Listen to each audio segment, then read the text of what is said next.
मूल्यहीन दुनिया का संकट। यह विडंबना है कि ज़्यादातर गंभीर समस्याएं औद्योगिक रूप से उन्नत समाज से पैदा होती है।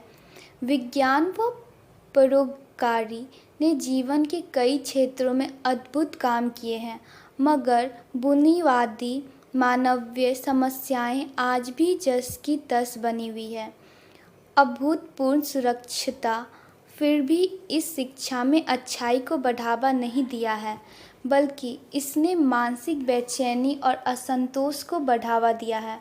हमारी भौतिक प्रगति और तकनीकी तरक्की में कोई संदेह नहीं है, पर कोई मायनों में यह काफ़ी नहीं है, क्योंकि हम कभी तक इतनी तरक्की के बावजूद शांति और खुशी लाने में कामयाब नहीं हुए हैं।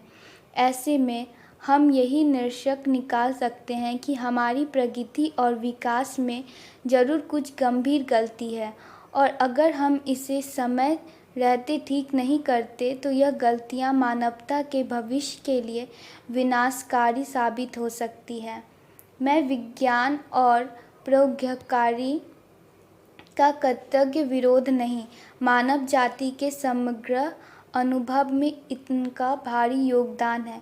हमारे भौतिक आराम और जिस दुनिया में हम जीते हैं उसके बारे में हमारी समझ को बढ़ाने में भी इन दोनों ने काफ़ी मदद की।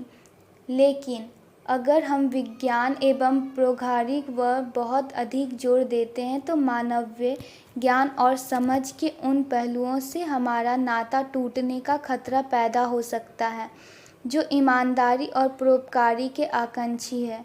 विज्ञान और प्रौद्योगिकी भले हमारे लिए अपार भौतिक सुविधाएं जुटाने में सक्षम हो, मगर वे उन सदियों पुरानी आध्यात्मिक मानवीय मूल्यों को प्रस्फुटित नहीं कर सकते जिन्होंने बड़े पैमाने पर वैश्विक सभ्यता को आकार दिया है।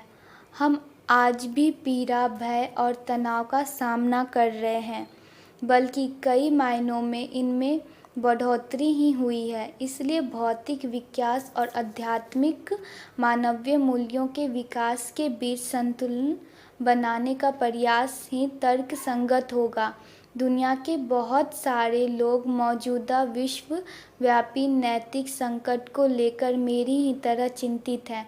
इसलिए सभी मानवतावादी व धार्मिक आध्यात्मिक उपदेशों को कार्यकर्ताओं से यही अपील की जा सकती है कि वह समाज को आधुनिक, दयालु और ज़्यादातर न्यायसंगत बनाने में अपनी सक्रिय भूमिका निभाएं।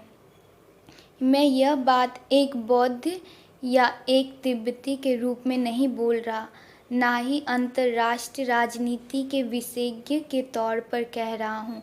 हालांकि मैं इन मामलों में अनिवार्य रूप से टिप्पणी करता हूँ, बल्कि एक इंसान के रूप में, मानववादी मूल्यों के धारक के रूप में बोल रहा हूँ, जो न सिर्फ महायान बौद्ध धर्म बल्कि सभी महान धर्मों के आधार पर है। सीख, हम आज भी पीड़ा, भय और तनाव से मुक्त नहीं हुए। इसलिए भौतिक विकास और आध्यात्मिक मानवीय मूल्य के विकास के बीच संतुलन बनाने का प्रयास ही तर्कसंगत है।